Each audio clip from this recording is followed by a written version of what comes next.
Minuman keras. Oh, betul baru bingung ya.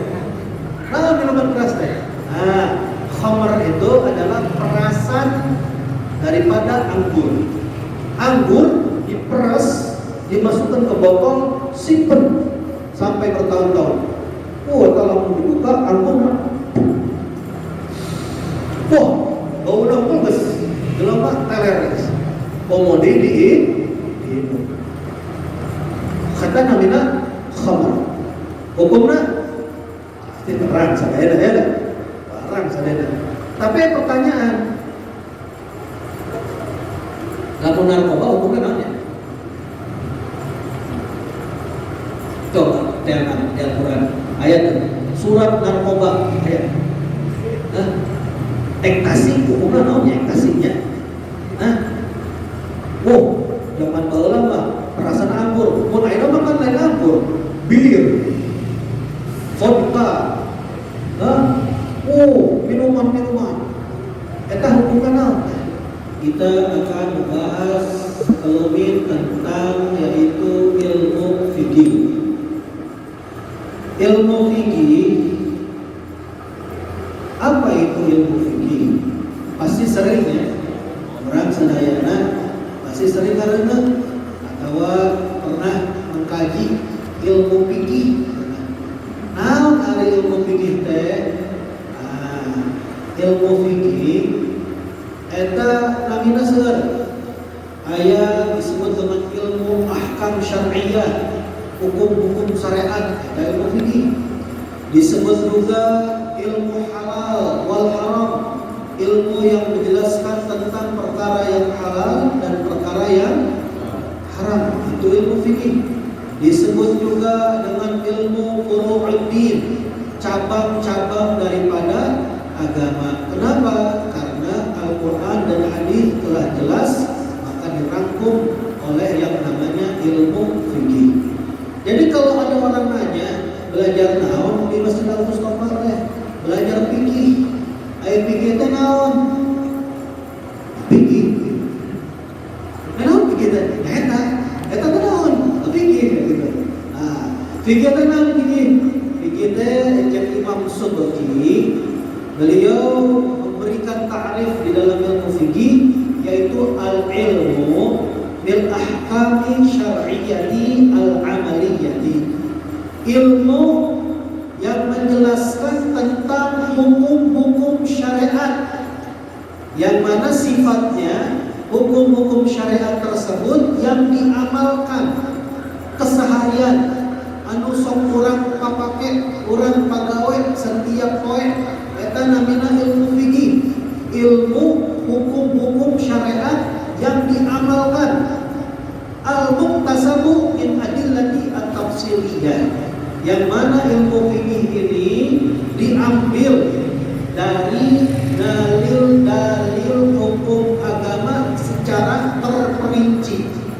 Jadi ia ayat dalilna teu sembarangan. Kunaon teh salat kudu takbiratul ihram, kunaon salat kudu niat, kunaon salat teh kudu maos al-Fatihah, terus aya ruku, aya sujud, i'tidal sampai salam. Nah eta teh terperinci aya dalil-dalilna. Nah, ieu teh pembahasanna teh. Ilmu fikih teh ilmu menjelaskan tentang hukum-hukum syariat yang diamalkan, diambil daripada dalil-dalil agama, yaitu hukum-hukum agama yang syariat secara tafsil terperinci. Nah, setelah kita tahu itu yang namanya ta'rif ilmu fikih, maka tujuan ataupun sasaran ilmu fikih ini apa? Apa sih pembahasan ilmu fikih ini apa? Maudhu'uhu, sasaran ilmu fikih itu adalah af'al mukallafin, perbuatannya orang-orang yang sudah mukallaf. Setiap perbuatan orang mukallaf, maka disitulah fikih bermain. Disitulah fikih menghukumi. Ustaz, naon eta al-ilgami anu mukallaf teh? Mukallaf eta jalmi anu atos akil balik. Akil balik. Akil artinya berakal, sehat. Alhamdulillah, saya lihat dinya. Saya kedua, orang mukallaf selain akil berakal balik. Siapa terbalik kayak gitu kan ya? Ada orang sudah sok itu kan ya? Siapa tidak modadik terbalik misalnya gitu kan? Nah, yuk kunang balik tenang balik teh. Nah, balik secara agama itu ada 3 alamat. Alamat balik, jadi lamun jami geus balik ya. Mencan di mana? Tilu Anda. Anu hiji khusus yang lalaki, anu hiji khusus yang awewe, anu hiji babarengan laki jeung awewe. Anu hiji khusus ajang istri perempuan alias cewek, eta saha-saha perempuan lamun tos keluar darah haid eta tanda geus balik. Ustaz, abeh naon ari jelema awewe teh lamun geus kaluar betina darahna ti kamaluan teh ti iraha. Nah, ulama kabahas cenah di umur 8 tahun. Lamun mulai 8 tahun eta biasana perempuan keluar haid. Ieu penelitian Imam Syafi'i. Di mana? Di Mesir.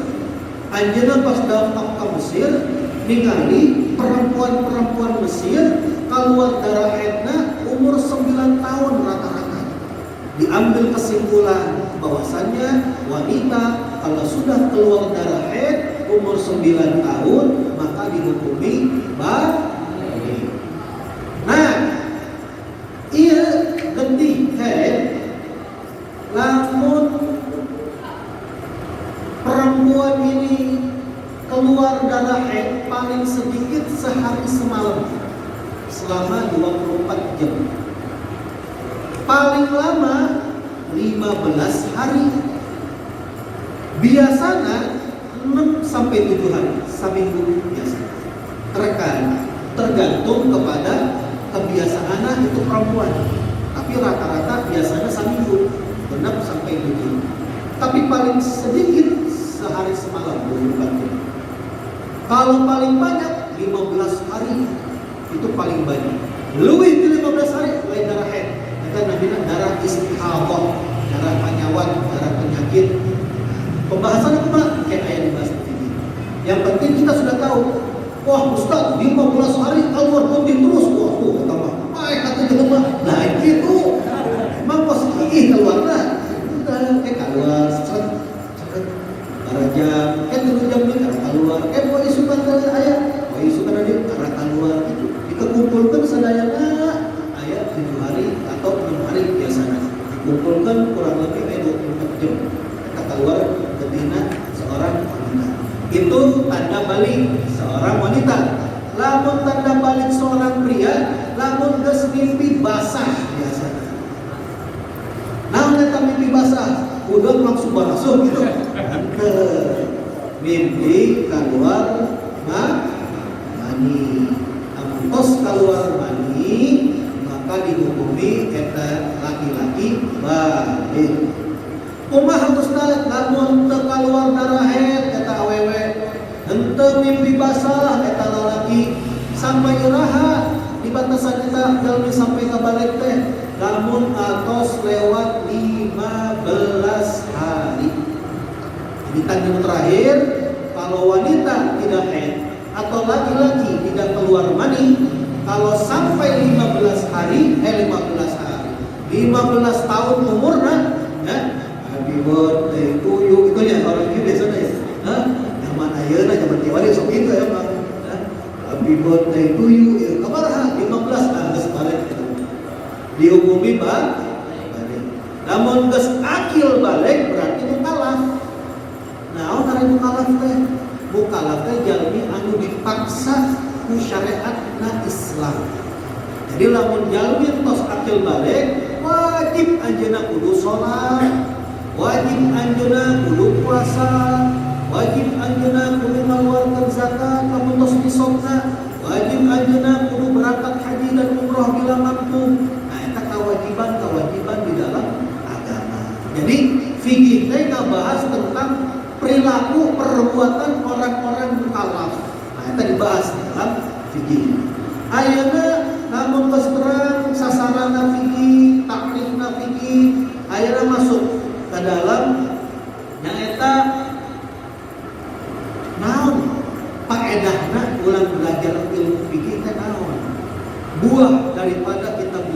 Itu apa?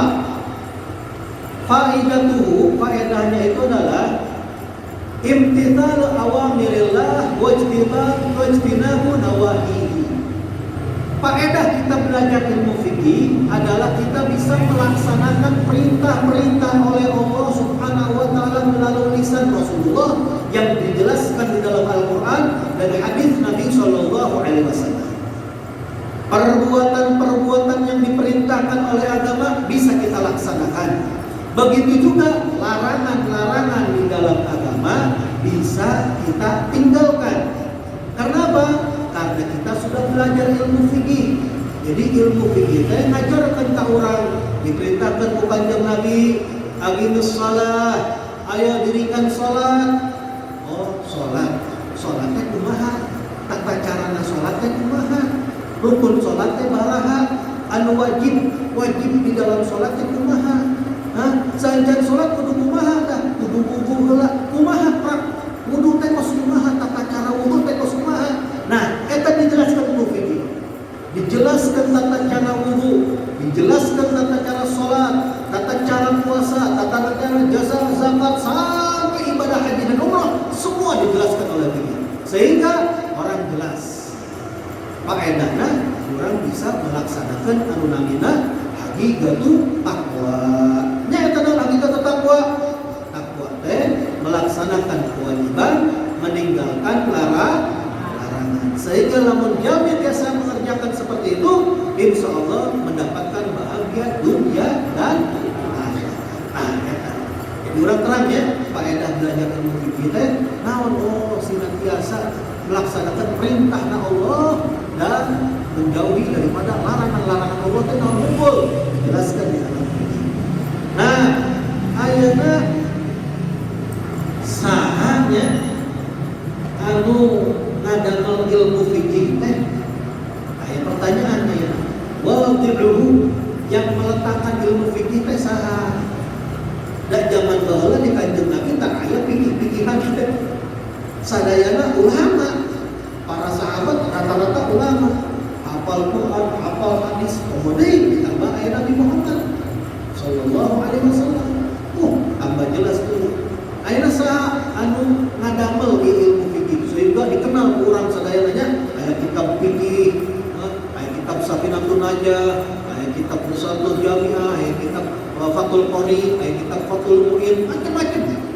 Saha nu ngaran ka ilmu fikih? Ternyata anu ngadamel ilmu fikih ieu al-a'immatul mujtahidun. Para ulama anu mencapai derajat mujtahid mutlak, nyaeta anu 4 imam kurang kenal. Imam Syafi'i, Imam Hambali, Imam Hanafi, Imam Malik. Tah eta 4 imam anu ngadamel nunamina ilmu fikih.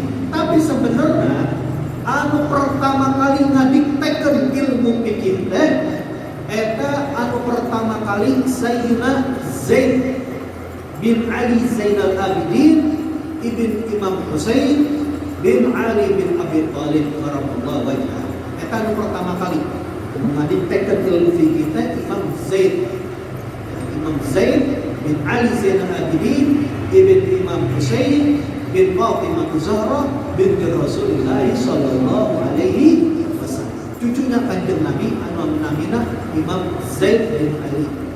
Anu pertama kali mengarang dikitabkeun, dibukukeun ilmu fikih teh nyaeta muridna Imam Zaid. Saha? Al-Imam Nu'man bin Thabit. Saha eta Nu'man bin Thabit teh? Anu terkenal dengan nama Imam Abu Hanifah. Nah, Imam Abu Hanifah teh namina Imam Nu'man bin Thabit. Eta Nu'man bin Thabit pertama kali ngadamel nyaeta kitab fikih. Sehingga ke Imam Syafi'i kullu iyal Imam Abi Hanifah fil fikih. Kabeh sadayana eta diibaratkeun anak-anakna kasaha ta anakna nyaeta bapana Imam Abu Hanifah. Sebab Imam Abu Hanifah meninggal dunia di malam kelahiran Imam Syafi'i. Jadi Imam Abu Hanifah meninggal, Imam Syafi'i lahir. Mata imam wa wulidal imam. Nah, ini jelasnya. anu ngadapan fikih teh saha, anu pertama kali ngadiktekeun saha. Nah, ayeuna pembahasan anu berikutna kurang belajar ilmu fikih teh naon? Hukumna naon? Ternyata belajar ilmu fikih itu hukumnya wajib atau fardul ain. Waduh, naon fardul ain teh Ustaz? Fardul ain ieu nyaeta wajib atas setiap individu untuk belajar ilmu fikih. Setiap individu yang mengaku dirinya itu orang muslim, orang mukmin, maka dia wajib harus belajar ilmu fikih. Kadarna sakumaha? Al-qadar alladzi tatawaqqafu alaihi sihatul ibadah. Kadar sekedar ya kemampuan anjeun sadayana sekedar bisa nyaeta ibadah teh sah. Kudu boga ilmuna. Kontong ya, kan Nabi SAW bersabda, "Shallu kama ra'aitumuni usolli." Salatlah kalian sebagaimana kalian melihat aku salat. Permasalahan orang tadi kali Nabi. Anu ningali para sahabat. Nah, para sahabat ngariwayatkeun eta bahwasana Rasulullah namun bade salat teh takbiratul ihram Allahu akbar. Ke aya riwayat sahabat naos-naos dhaif kita. Ke riwayat sahabat ngariwayatkeun maca naon Al-Fatihah. Terus maca naon maca surat di Al-Qur'an, terus ruku, iktidal sadayana diriwayatkeun usaha ku para sahabat. Para sahabat ieu ngajarkeun ka murid-muridna anu dikenal dengan para tabi'in. Para tabi'in anu dapat ilmu ti para sahabat ngajarkeun ka murid-muridna namina tabi'in. Didinya lah muncul para imam-imam mulia, Imam Abu Hanifah, Imam Malik, Imam Ahmad bin Hanbal, Imam Muhammad bin Idris Asy-Syafi'i. Sehingga sampai ke ayeuna terkenal tah anu orang diikuti madzhab pendapat Ahlussunnah wal Jamaah. Jadi syarat seseorang itu kapan wajib belajar ilmu? Sekedar dia bisa sah itu yang namanya ibadah. Ayeuna pertanyaan. Salat subuh wajib teu? Wajib. Wajib. Iraha wajib teu? Ayeuna geus wajib can? Can datang waktuna. Engke datungna saha iraha? Jam 4:30 azan subuh. Nah, ketika azan subuh anjeun kudu gaduh ilmu kumaha tasina salat subuh teh sah. Oh, dina subuh teh aya khususnya selain dorokat kudu masdan. Kunut. Nah, sanjan salat kudu wudu. Nah, jangan wudu. Anu sah wudu teh kos kumaha? Udah kesana biasana kieu. Nah, hareup teu kieu. Nah, kumaha istighfar, kumaha cebokna. Nah, kita ilmu fikih. Jadi kudu terang tah. Tapi iraha pas waktuna. Misalnya ya, wajib tuh orang belajar ilmu puasa. Wajib tuh? Wajib. Tapi iraha wajib tuh. Oke, bulan puasa. Namun pas datang bulan eta bulan Ramadan, wajib anjeun kudu ganu ilmu sina eta puasana sah. Begitu juga haji atau umrah. Iraha kewajiban belajar haji dan umrah. Namun arek berangkat. Mun ayeuna mah can bulan haji. Tapi bagi orang yang akan melaksanakan ibadah haji harus memiliki ilmu untuk melaksanakan ibadah haji dan umrah agar sah. Kata kewajiban fardu ain di dalam ilmu fikih. Tapi terkadang bisa jadi fardul kifayah. Nah, fardul kifayah teh nyaeta lamun sakampung ya. Sakampung misalnya teu aya salah satu pun anu bisa mencapai derajat ahli fatwa. Kudu aya hiji mah. Kudu aya hiji anu belajar ilmu agama. Kudu aya sakampung teh anu pasantren belajar ilmu agama. Sina naon? Sina sampai bisa nyampe ka derajat fatwa, bisa berfatwa. Ustaz, kumaha ieu lamun hukum nafas kieu? aya kejadian kos kieu hukumna kumaha, nah bisa berfatwa. Nah eta hukumna kumaha belajar sampai ke ahli kos itu fardu kifayah. Mun urang saradaya ya fardu ain naon? Eta masalah ibadah urang sehari-hari. Kumaha ieu sina ibadah urang bener teh eta fardu ain. Lamun anu ka pesantren eta fardu kifayah. Hukumna sampai derajat fatwa. Eta hukum belajar ilmu fikih. Ayeuna permasalahan berikutnya nyaeta keutamaan fikih teh naon? Keutamaan apa sih? Keutamaan orang belajar fikih teh naon? Ternyata ayat-ayat Al-Qur'an dan hadis Nabi sallallahu alaihi wasallam banyak menjelaskan tentang keutamaan fikih. Di antaranya firman Allah Subhanahu wa taala, a'udzu billahi minasyaitonir rajim, qul hal yastawi alladziina ya'lamuna wal ladziina la ya'lamun. Katakanlah wahai Nabi Muhammad, tidaklah sama orang yang mengetahui dan orang yang tidak mengetahui. Jadi orang yang mengetahui tidak sama dengan orang yang tidak mengetahui. Mengetahui sama yang tidak mengetahui tidak sama. Bahkan di dalam hadis lain Nabi sallallahu alaihi wasallam bersabda, "Man yuridillahu bihi khairan yufaqihu fid-din." Barang siapa yang diinginkan oleh Allah Subhanahu wa taala mendapatkan kebaikan, maka orang tersebut akan diberikan ilmu fikih di dalam agama. Maksudnya ilmu fikih diberikan kepahaman yang mendalam di dalam agama Islam. Ternyata mafhum mufaddal di dalam ilmu mantik. Sahasa jalma anda menginginkan mendapatkan kebaikan, maka niscaya Allah akan berikan ilmu yang mendalam dalam agama. Mafhum mukhalafahna dalam mantik saha artinya bagi dia saha jalma anu dihoyong Allah Subhanahu wa taala mendapatkan kebaikan pasti diberikan ilmu fikih. Tapi sebaliknya, siapa-siapa yang tidak diinginkan oleh Allah mendapatkan kebaikan tidak diberikan ilmu fikih.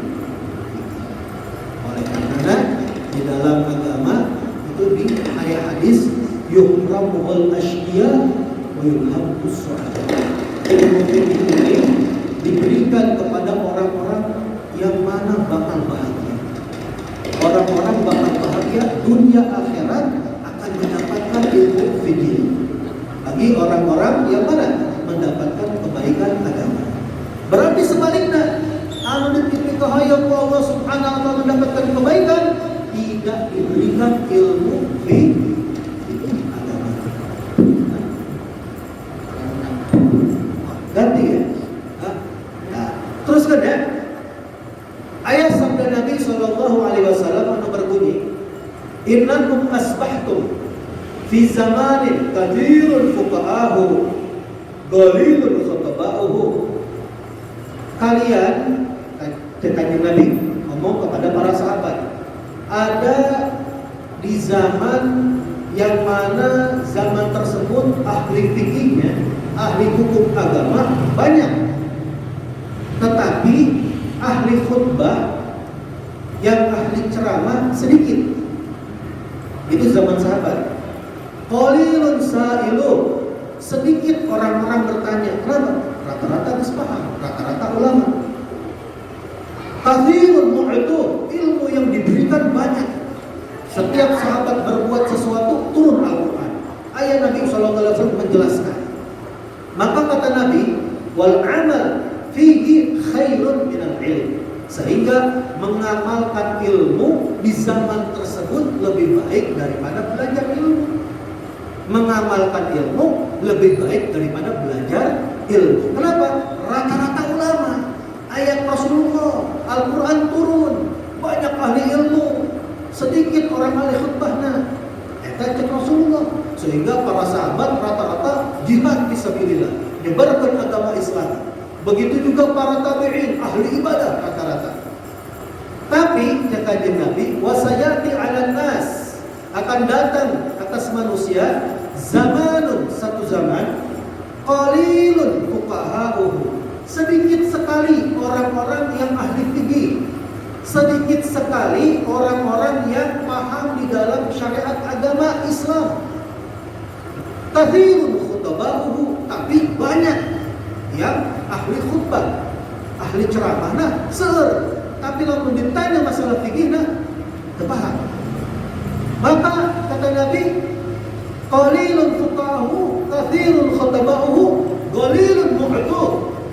Di zaman tersebut ilmu yang diberikan sedikit, jarang anu diberikan ilmu di zaman tersebut.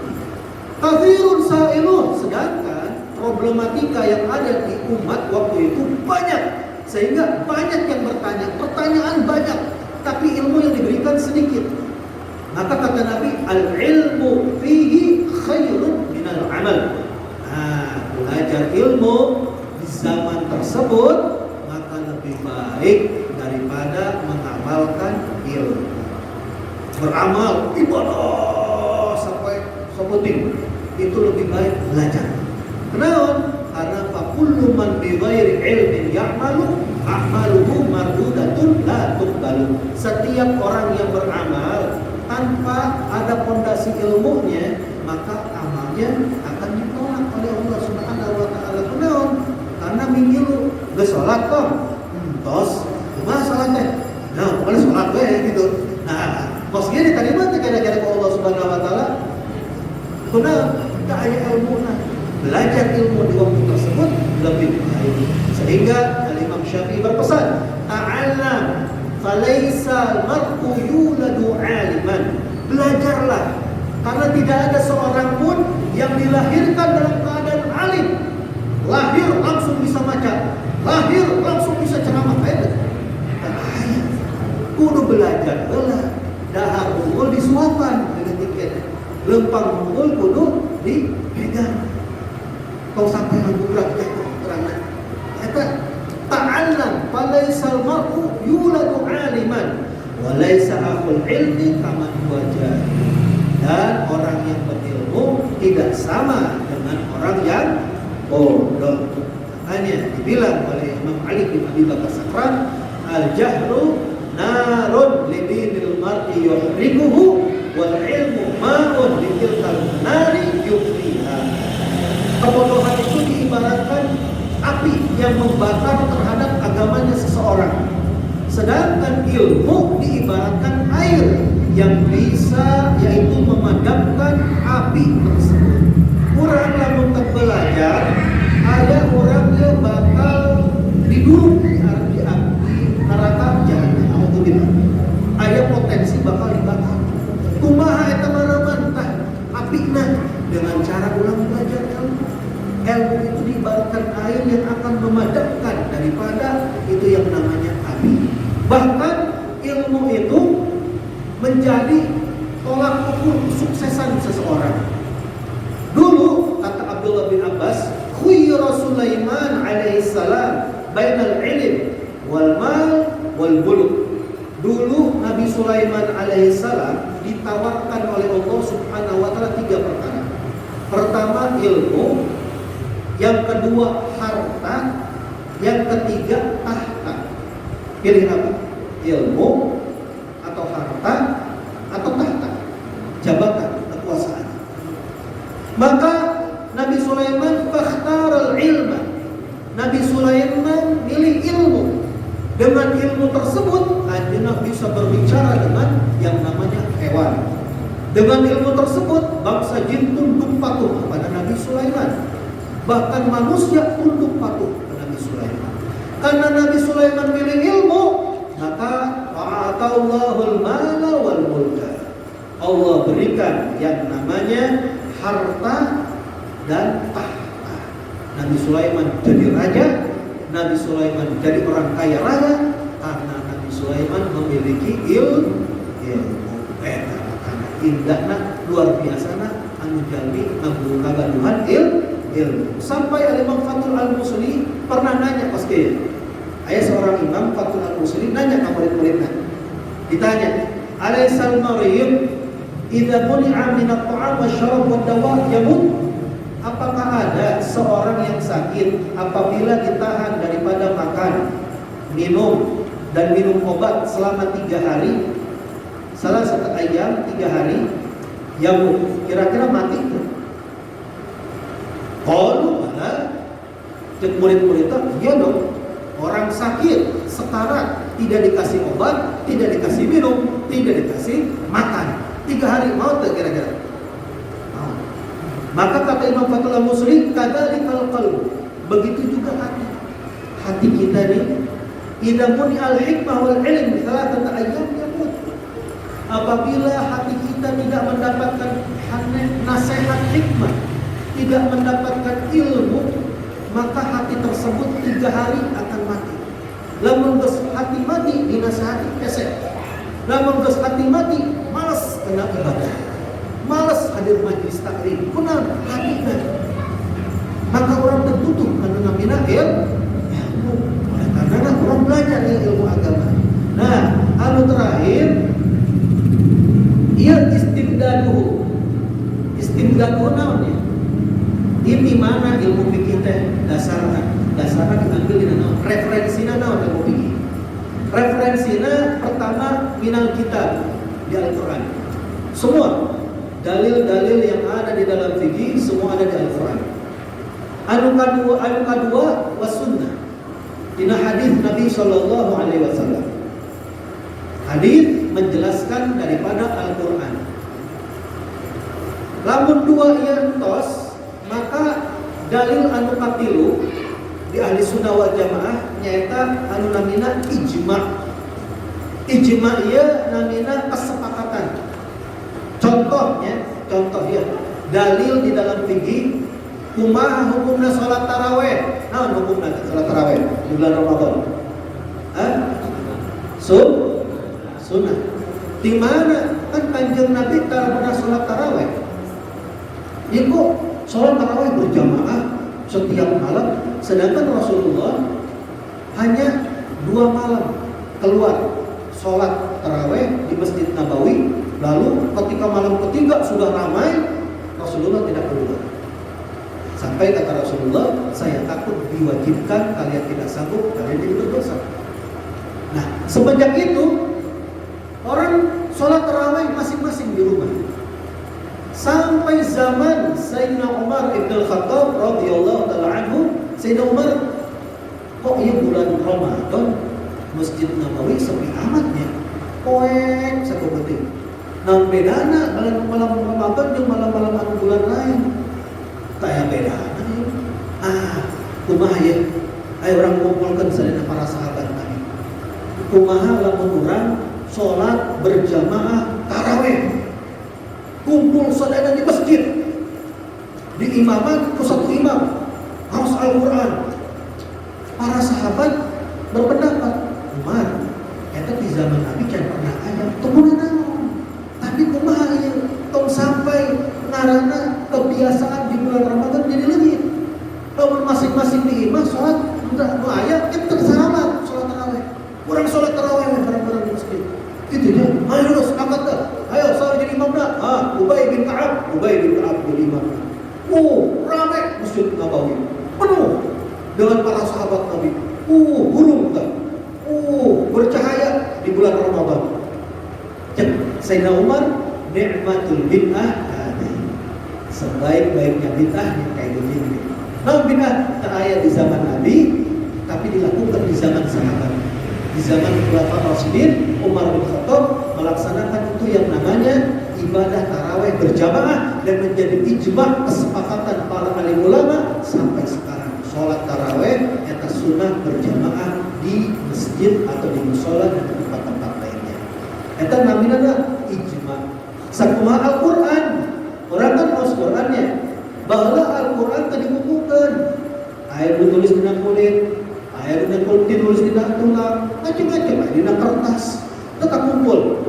Sampai zaman Sayyidina Abu Bakar Siddiq radhiyallahu ta'ala anhu perang. Seueur anu hafal Qur'an malaot di medan perang. Akhirnya Sayyidina Umar usulkan, Abu Bakar, kumaha urang kumpulkan Al-Qur'an. Itu di zaman Nabi can pernah aya kumpulkan Al-Qur'an. Tapi Allah ieu ngawur. Kumaha kaya lamun para sahabat Nabi gugur di medan perang teu aya hafal Qur'an, kumaha generasi selanjutnya baca Qur'an. Iya, oke. Akhirnya seorang kumpulkan Al-Quran. Saya kira-kira menulis Zaid bin Thabit, ditunjuk Zaid bin Thabit, sekretaris Nabi SAW. Ditulis, dikumpulkan, yaitu mushafna, lalu diberikan kepada Sayyidina Hafsah binti Umar, disimpan di putrina Umar, istri Nabi namanya Hafsah. Di zaman Sayyidina Utsman, kata naskah tersebut dibukukan. Makanya akhirnya Quran dijuluki Mushaf Utsmani, mushaf di zaman Sayyidina Utsman. Kata ijma, Quran dibukukan sehingga orang bisa baca. Akhirnya ya, kata kesepakatan para sahabat, para alim ulama di zaman itu. Akhirnya kumaha Al-Quran tengah jelaskan, hadis tengah jelaskan, ijma tengah jelaskan, maka hukum yang terakhir. Ini adalah dasar daripada ilmu fikih, yaitu al-qiyas. Ya, ahli sunnah pasti nganggo yang dalam ilmu fikih namanya qiyas. Qiyas tenang qiyas. Qiyas ini secara bahasa at-takdir, wasyibih, yaitu mentakdirkan, menyerupakan. Tapi secara istilah, qiyas itu adalah raddul far' lil asl liyusharikuhu fi hukmihi as-sahih asy-syar'i wa la budda min wujudi illah jami'ah bainal far' wal asl. Mengembalikan cabang kepada asalnya untuk mengetahui hukum di dalam syariat cabang tersebut, karena asalnya sudah ketahuan hukumnya, dan harus ada ilah, sebab yang bisa menggabungkan antara cabang dengan asalnya. Contoh, zaman Kiwari, khomer ayat khomer, khomer ayat, nah khomer teh, ayo terang, minuman keras. Oh, betul, boleh tuh, bendo ya. Nah, minuman keras teh. Nah, khamar itu adalah perasan daripada anggur. Anggur diperas, dimasukkan ke botol, simpen sampai bertahun-tahun. Oh, kalau mau dibuka anggur, wah, baunya bagus, gelap teler, komodi diinum. Kata namanya khamar. Hukumnya terang sadaya ya, terang sadaya. Tapi pertanyaan, lamun narkoba hukumnya namanya? Coba jangan di Al-Quran ayat surat narkoba ayat. Ekstasi hukumnya namanya ekstasinya. Oh, zaman baheula mah perasaan anggur, mun ayeuna mah kan lain anggur, bir, vodka, minuman-minuman. Eta hukumna naon? Karena di hadis ayat narkoba ayat di hadis. Ijma zaman baheula ayat narkoba. Ini kejadian yang baru, yang belum ada hukumnya. Gimana cara menghukuminya? Nah, ulama menggunakan qiyas. Kalau khamar ini lucunya, ayah cari tanah khamar tadi. Jadi cari tanah dia. Khamar baheula lamun diurang pas ngopi, pas ngeteh gitu. Jadi di mana-mana di negeri Arab teh, di khususnya di kota Makkah, Madinah dan sekitarnya, nu namina khamar teh wah geus biasa. Wah, minum geus biasa. Kalau di Bandung pas udah dimengoleh mulanya. Pas itulah walhasil zaman kira. Bukan dia makan tomat, dia makan tomat ya. Walhasil ya, ongkos gitu lah, ya biasa. Sampai akhirnya banyak kejadian-kejadian yang tidak diinginkan gara-gara orang minum khamar. Lamun orang minum khamar pasti mabok. Lamun mabok kemana? Tinggal di lamun nonton dangdut. Anu gelap tuh pasti. Anu mabok kita pasti. Rata-rata gitu, aturan seetik ribut langsung. Kamu ingin kamu ribut, gara-gara ngomong. Nah, dia para sahabat Nabi bertanya, "Kumaha hukumna khamr teh?" Turun ayat pertama, anu anu ngajelaskeun tentang khamar di dalam surat Al-Baqarah. Untuk langsung kita turun ayat 219. A'udzu billahi minasyaitonir rajim. Yas'alunaka 'anil khamri wal maisir. Mereka bertanya kepadamu wahai Nabi Muhammad sallallahu alaihi wasallam tentang hukum khamar dan hukum perjudian. Judi dan khamar. Maka kata Al-Qur'an, "Qul fihima itsmun kabir." Katakan wahai Nabi Muhammad bahwasannya di dalam keduanya khamar dan perjudian itu ada dosa besar. Lamun jelema geus mabok, geus pasti dah aja dia kejadian mabok, kayak ngerampok, nyolong, membunuh dan lain sebagainya. Lamun geus mabok, judi kayak gitu. Wah, mudarat ayat. Itsmun kabir, dosanya besar. Wa manafi'u linnas. Dan juga ada manfaatnya. Orang baheula lamun jualan arak, khamar laku. Wah, untungna loba. Kitu deui lamun judi. Oh, sakali menang boga. Aya manfaatna, aya mudaratna. Dan kata Al-Qur'an, wa ithmuhuma akbar min naf'ihima. Dan dosa keduanya lebih besar daripada manfaatnya. Oh, lebih mudaratna daripada manfaatnya. Sebagian sahabat ayo meninggalkan. Sebagian sahabat masih mabok. Sampai akhirnya waktu sholat dalam keadaan mabok. Coba bayangkan, matus imamnya mabok, kumaha jadi imam? Sholat maghrib, mau sholat enggak? Al-kafirun. Iya cerita sahabat. Imam sholat maghrib mabok. Bismillahirrahmanirrahim. Qul ya ayyuhal kafirun a'budu ma ta'budun wa antum 'abiduna ma a'bud. Aku menyembah apa yang kalian sembah dan kalian menyembah apa yang saya sembah. Al-kafiruna ambuladul. Sampai akhirnya para sahabat, aduh ya Allah, ya Allah, khamar kumaha ya teh. Kok sholat jadi berantakan gini, imam nak mabok kumaha tuh. Nah, turun firman Allah Subhanahu wa taala di dalam surat An-Nisa ayat 33, ya ayyuhalladzina amanu, wahai orang-orang yang beriman, la taqrabus salata wa antum sukara. Jangan kalian mendekati sholat sedangkan kalian masih dalam keadaan mabuk. Hatta ta'lamu ma taqulun, sampai kalian paham, jelas, tahu apa yang kalian ucapkan. Oh, berarti namun geus kieu hukumna urang tong maboknya iraha namun siang kunaon deket ke asar. Senajan cek Al-Qur'an untuk mendekati sholat dalam keadaan mabok. Lamun orang mabok jam 2 repot. Kayak jam 3 geus asar. Aya teh dah orang mabok geus asar pentang. Kunaon deket ka maghrib. Oh nya maghrib jam 6. Aya geus teh maghrib orang mabokna entong. Kunaon deket ka Isya sajam mungkul. Heuleum. Aya kumaha tuh? Aya kalau arek mabokin aya ya sakit zaman sahabat ya. Ayo we bicarakan aku mah. Ayo sebagian meninggalkan. Sebagian nih dengan cara maboknya pada Isya yuk. Ayo. Kunaon panjang na subuh. Oh bener. Tuh kunaon udang sare orang geus sadarnya teu mabok deui salat subuh bisa bener. Lamun arek geus beres salat subuh isuk orang mabok. Oh kitu dah. Kayak siangna orang geus sadar. Oh sebentar loh.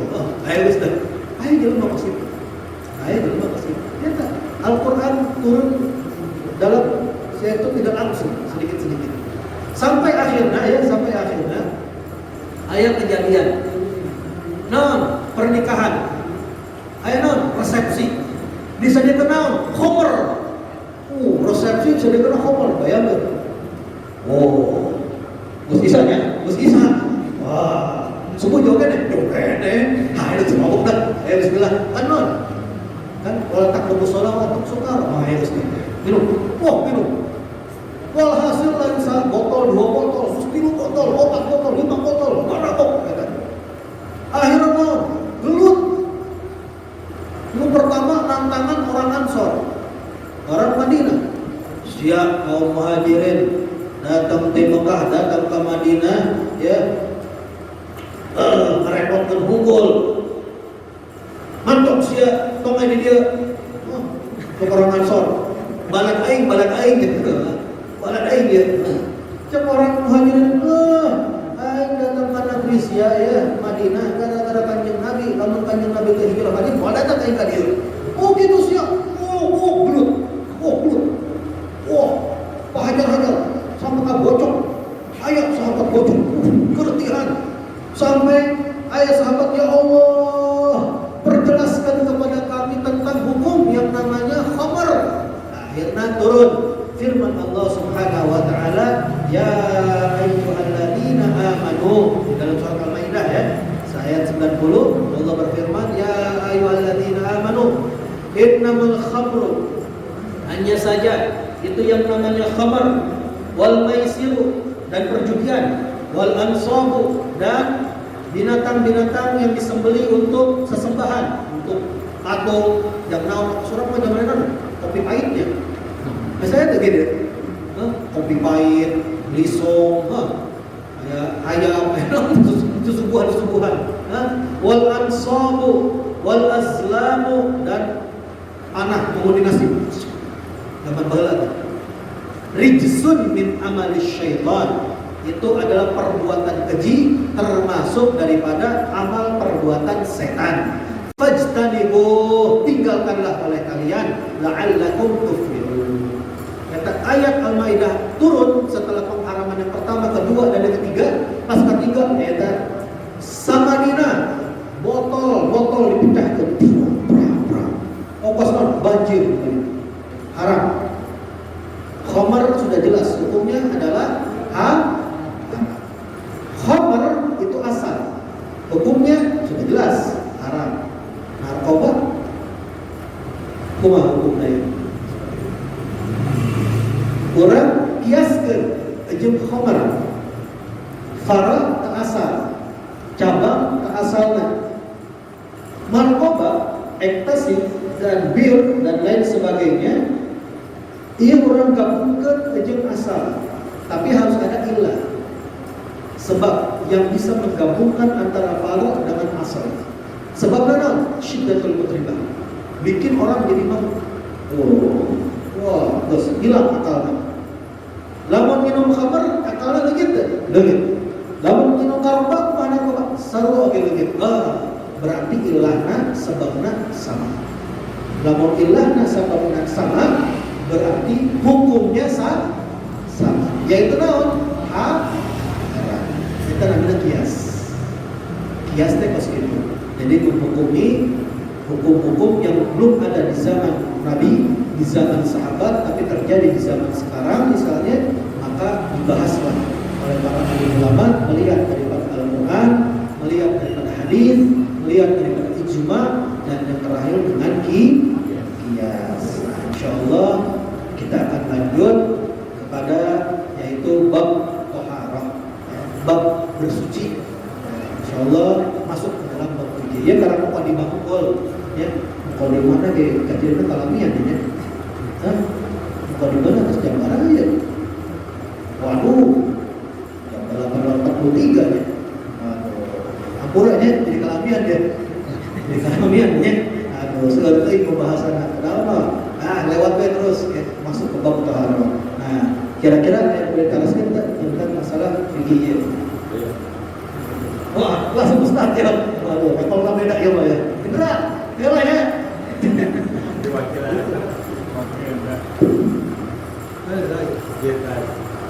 Tadinya yang disampaikan mengenai tentang kias. Kias itu kan dikiaskan dulu dari hal-hal yang bisa memaafkan. Contoh minuman keras itu dasarnya haram karena ada nama-namanya bir, kasih, berarti istilahnya dalam hal ini mabuk cinta. Nah, Berbicara banyak mesin. ada cinta. Mabuk cinta. Iya. Pertanyaan tadi masalah mabuk bir. Ayeuna mabuk cinta. Waduh. Ya kira-kira cinta naon ya? Soal cinta seueur ya. Cinta taman safari ternyata ya. Cinta monyet seueur. Nah, cinta sebenarnya manusia itu hidup pasti dengan yang namanya rasa cinta. Rasa cinta pasti ada pada makhluk yang bernyawa. Mas Habib tadi lagunya sampai aja lagu. Jadi cinta sebenarnya perkara yang mubah. Asal itu cinta itu perkara yang mubah. Kita mencintai apa saja itu hukumnya boleh. Di sana lemah cinta ke ibu bapak anak benar nggak? Lemah di sana resep kenal karena baca Al-Quran benar nggak? Benar, kita dicinta kan? Cinta. Ayo dulu ngetrek, kopi dulu ngetrek gitu.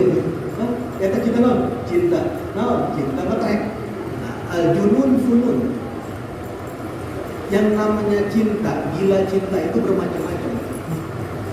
Kalau cintanya kepada Allah, cintanya kepada Nabi SAW, cintanya kepada orang saleh, maka itu boleh, bahkan dianjurkan, karena banyak sekali faedah-faedah yang akan didapat apabila orang bisa menyalurkan rasa cintanya kepada hal yang positif. Tapi sebaliknya, apabila cinta itu pas tadi ada wilayah cinta monyetnya loh. Nah, monyet lain ya. Cinta dengan lawan jenis, beda sama jenis ya. Atau beda itu. Atau anggar atau beda. Nah, lawan jenis. Nah, kumaha ieu? Hukumna kumaha? Anu namina listrik negatif kependam yang positif kumaha? Wah, nyamber atau istilah. Nyamber burung kata kalian. Ningali hukum geus burung. Kumaha ya? Ayeuna. Sedangkan rasa cinta itu pasti ada, rasa kepengen itu pasti ada. Lamun tak ada rasa cinta, mulai anak. Bapak orang di hiburan tuh mau rasa cinta. Mau mungkin kawin, mulai orang dalam punya. Eta caranya diberikan solusi oleh Islam. Ya ma'syaral syabab, wahai para pemuda, manis tata'a minkumul ba'ah falyatazawwaj. Barang siapa di antara kalian para pemuda sudah punya kemampuan bawa rasa cinta, ya, bisa memberikan nafkah geus gawe, ya, bisa memberikan nafkah batin, kuat kan, kudu make jamu geus kuat ieu mah, gerah euy atuh ban. Wah, ieu geus kuat, geus teu kuat ieu cenah. Nah, anu kos kieu kayak Kanjeng Nabi aya solusina. Fal yatazawwaj. Namun geus boga duitna, bisa memberikan nafkah zahir dan batin, mampu bisa menikah, maka menikahlah. Jadi teu dilarang ku eta mah. Ustaz, boleh gak mencintai si fulana? Boleh, tapi tong di balik layar. Kudu gentle, datang ke bapana, Pak, assalamualaikum, arek nikah ieu nya anak bapak. Tah eta. Tentong di tukang say. Ketemuan di mana? Betul tong lalaki. Mulut tak bisa macam-macam lalaki mah. Aduh, pangjagona lalaki. Anu nya lalaki. Jadi carana gitu.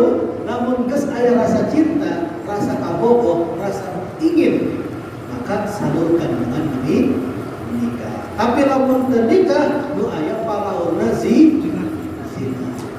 Aya oge jasna. Nah, zina hukumna. Zina hukumna. Haram. Ya. Zina hukumna haram. Dalilna naon? Jelas ya. La taqrabu zina. Jangan kau dekat-dekat zina. Wah, lamun zinana haram. Oh, batal menchattingan nanti ya. Kan chattingan dan zina ya mah. Doakan kan yes. Yes deh. Jelema chattingan pasti chat puas. Kirim foto. Pasti eta. PAP pasti udah puas dina foto naon video call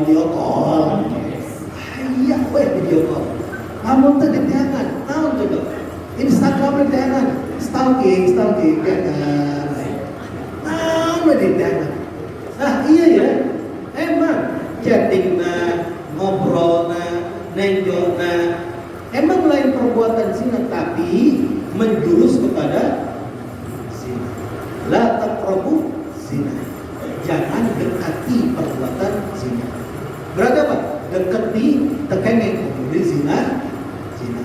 Maka agama menyalurkan. Khitbah, lamar geus bohong, lamar ngomong ke orang tua, arek nikah jeung si bulakan. Ayo babarengan datang. Maksud kami datang ke sini untuk melamar anak Anda. Resepsi tahun ternyata COVID. Ya. Hasil ya. Sebenarnya cinta itu boleh. Cinta itu boleh. Tapi kalau cinta sesama jenis, kita ya cara di dalam hukum fikih dijelaskan yaitu dengan cara menikah. Jadi barang siapa di antara kalian yang sanggup untuk menikah, maka nikahlah. Fa innahu aqaddu lil basar wa ahsanul faraj.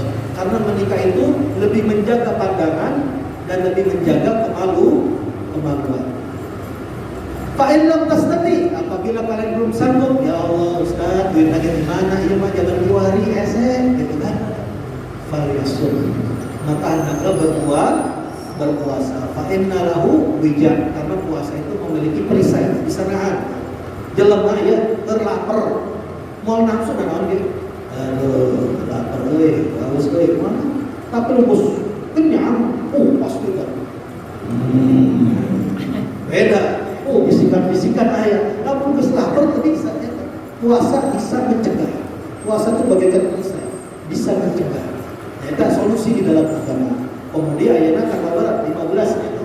Nah, disunahkan puasa Ayyamul Bid 13, 14, 15 di saat bulan sedang bersinar terang, bulan purnama 13, 14, 15 itu disunahkan puasa Ayyamul Bid. Faedahna naon? Menurunkan hawa nafsu, membuat hati bercahaya seperti bulan purnama. Sehingga kalau hati bercahaya, insya Allah bisikan-bisikan setan tidak bisa masuk.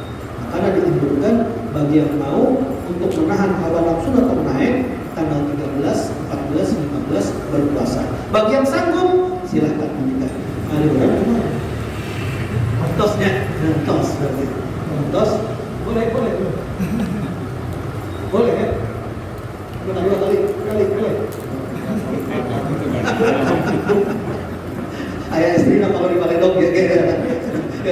Jadi emang perintah agama menikah itu dipersilakan 2, 3, 4. Fa'ilam apabila tidak bisa takut untuk berbuat adil, kawaidah cukup 1. Bagi yang belum menikah silakan menikah. Bagi yang sudah menikah, aduan ya. Ayat terus coba santai. Kamu tegang dong. Santai terus. Nah.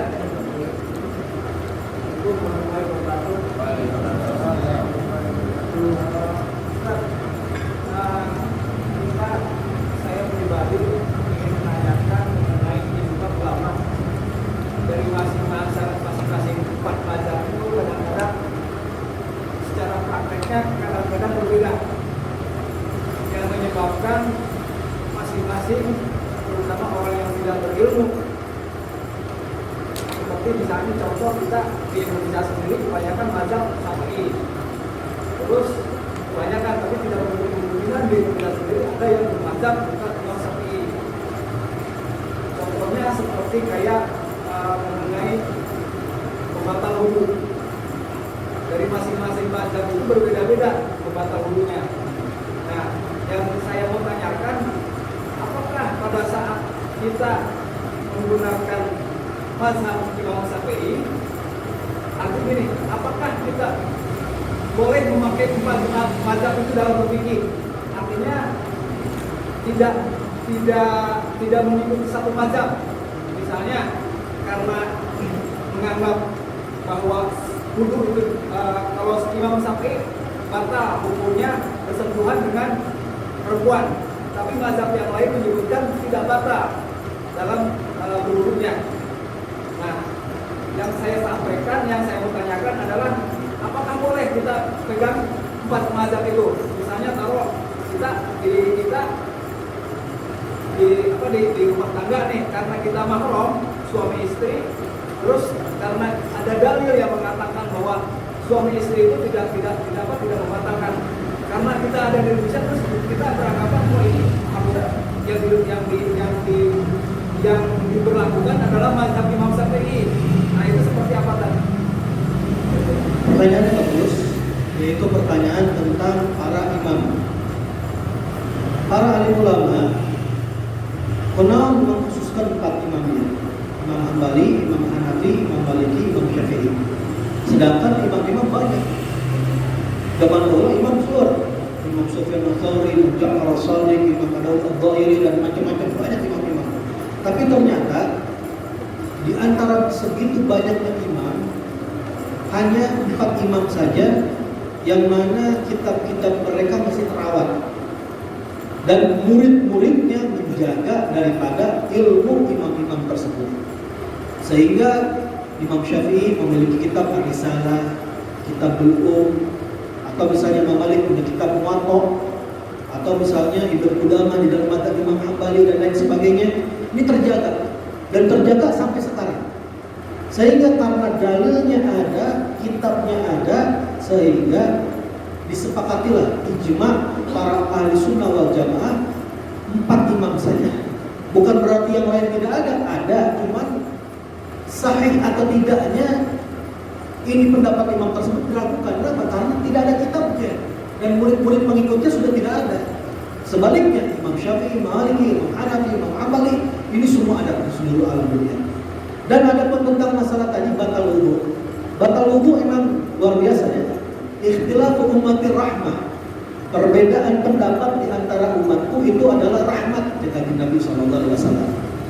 Imam Syafi'i, persentuhan antara laki-laki dan perempuan yang bukan mahram,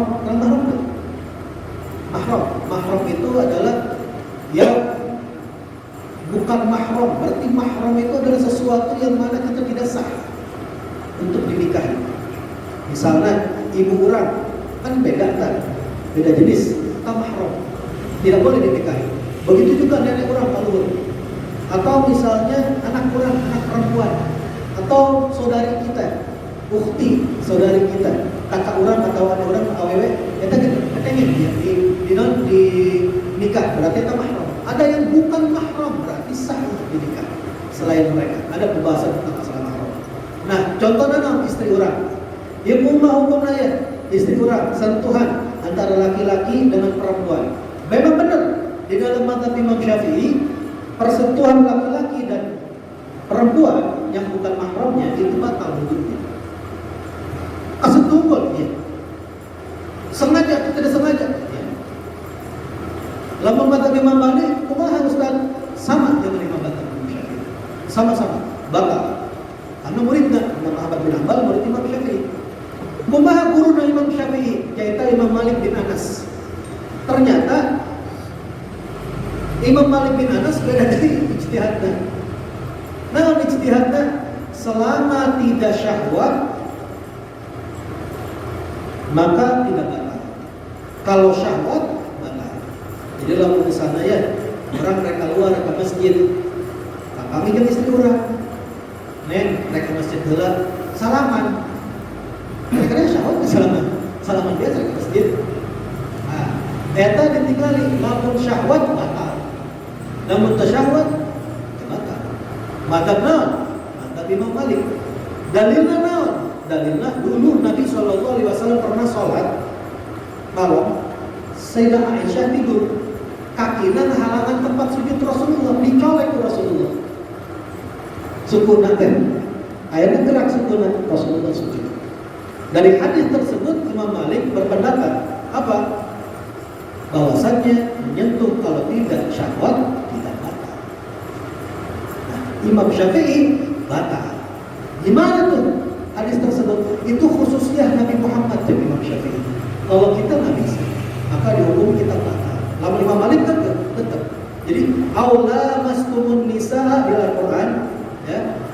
Apabila kalian lamastumun nisa, lamas itu apa lamas? Imam Syafi'i berpendapat lamastumun nisa itu adalah menyentuh langsung kulit dengan kulit, maka itu batal. Tapi Imam Malik kalau syahwat, bedanya gara-gara satu ayat itu berbeda. Imam Abu Hanifah beda deh, lebih parah deh. Lamastumun nisa artinya berjima. Jadi selama kalian bersentuhan dengan suami istri, baik syahwat, tidak syahwat, gak batal. Batalnya ya Imam. Kalau sudah jima bersetubuh baru batal. Lebih gampang. Iya, itulah istilah ummati rahmah. Tapi karena kita mengikuti mayoritas, kita mayoritas di Indonesia itu mazhabnya Imam Syafi'i, sehingga kita mengikuti mazhab Imam Syafi'i. Kenapa? Mayoritas. Namun orang pakai mazhab anu lain di tempat anu mayoritas nu aya fitnah. Kumaha fitnah? Eta jelema kumaha sih? Tadi ke masjid cuma lah jeung istrina. Terus jadi imam kumaha ya teh? Nah, kita kan kenal nganggo mazhab selain daripada mazhab Imam Syafi'i anu mayoritas. Jadi fitnah. Makanya kita ngikutin mayoritas. Bisa gitu oke lah kalau misalnya orang berangkat ke Mekah. Ke mana? Ke Mekah. Di Mekah satu umrah, satu haji. Ayo. Insyaallah sedina umrahnya. Insyaallah sedina haji insyaallah. Ziarah makam Nabi insyaallah. Iya. Lamun pas bagian tawaf, ya Allah, ya. Lamun nganggo mazhab Imam Syafi'i pasti Ustaz Jamil moal beres di awal sampai ke balik. Lamun teu nabrak ditabrak. Lamun teu nabrak ditabrak. Kok suku orang ini pada dempet di ditu teh. Saking pinuhna. Jadi lamun sallallahu alaihi wasallam Imam Syafi'i, waduh. Ya, awewe deh balik deui keluar. Kudu balik deui ke masjid para mulai bismillah Allahu Akbar. Ya, bakal deui balik deui. Nah, kumaha tah solusina? Dirinya nganggo anu namina mazhab Imam Malik. Orang mengikuti mazhab Imam Malik anu berpendapat bahwasannya sholat ibadah wudu itu tidak batal kalau tersentuh oleh perempuan yang bukan mahram, tapi dengan syarat tidak syahwat. Tapi dengan syarat karena kita mengikuti daripada mazhab Imam Malik di dalam berwudu, maka wudunya harus seperti mazhab Imam Malik. Imam Malik itu di antara kekhususannya, lamun diurang sunnahnya, lamun di mazhab Imam Malik wajib membasuh rambut. Namun di mazhab Imam Syafi'i basuh rambutnya cukup atau sakit? Sah. Namun mazhab Imam Syafi'i. Ya. Jadi lamun misalnya rambutnya gondrong ya kita ya, gondrong. Boleh tak? Namun misalnya nggak basuh rambut tadi dihukul, ujungnya rambut gondrong ya, ujungnya sah tak? Sah. Kudu di bagian kepala. Mana dia belakang. Yang penting masih daerah kepala, maka itu sah. Ya. Tapi kalau mazhab Imam Abu Hanifah, rubuk seperempat depan dia, bagian depan seperempat. Ini yang wajib dibasuh itu. Tapi mazhab Imam Malik semua kepalanya kudu basah. Jadi lamun indra nganggo mazhab Malik, waduh, rambut basah saja dah. Mau gak mau, wah, pas duduk dah, basah apa dah? Kita mazhab Imam Malik, kudu basah saja. Itu khususnya mazhab Imam Malik. Jadi ya orang ya, lamun orang sunnah kan? Sunnah ya, ya orang.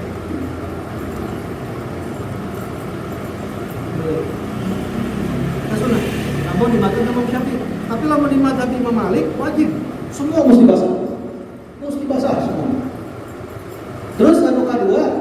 Lamun di urang dalak sunah, dan dalak menggosok.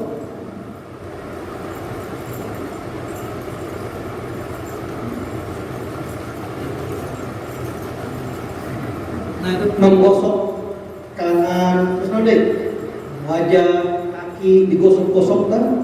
Itu dalam hukumnya sunnah lamun di madzhab Imam Syafi'i. Tapi lamun di madzhab Imam Malik hukumnya wajib.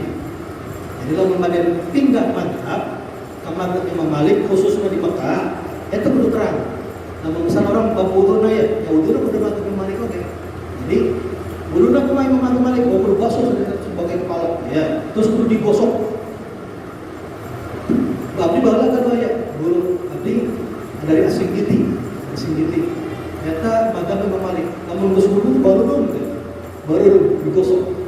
Dan baju bos, barosa. Itu madzhab Imam Malik. Nah, eta pas itu kurang naon?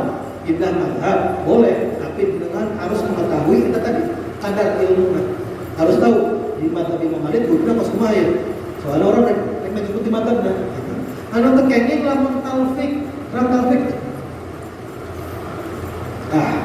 Anu ngeunah ye make madzhab naon ya?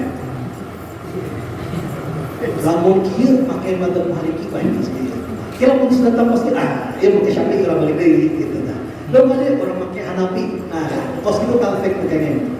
Mencampur-campurkeun anu mana neangan anu ngeunah-ngeunah ka hukum. Tah eta tekenging tah. Ya, dan namanya talfik, kayaknya dalam madzhab tidak diperbolehkan. Namun hiji, jangan sehiji, kecuali darurat. Dan orang berangkat umroh atau haji, maka boleh mengikuti madzhab Imam Maliki. Jadi kesimpulannya boleh mengikuti, tapi dengan syarat harus tahu ilmunya. Jelas ya? Jelas? Nah. Ya Rabbana wa'tarafna اعترفنا وأننا أشرفنا على لظى أشرفنا فاتب علينا توبة تغسل كل حوبة واستر لنا العورات وآمن روعاتي واستر لنا العورات وآمن روعاتي واغفر لوالدينا ربي ومولودينا والأهل والإخوان وسائر الخلان وكل ذي محبة أو جيرة أو صوت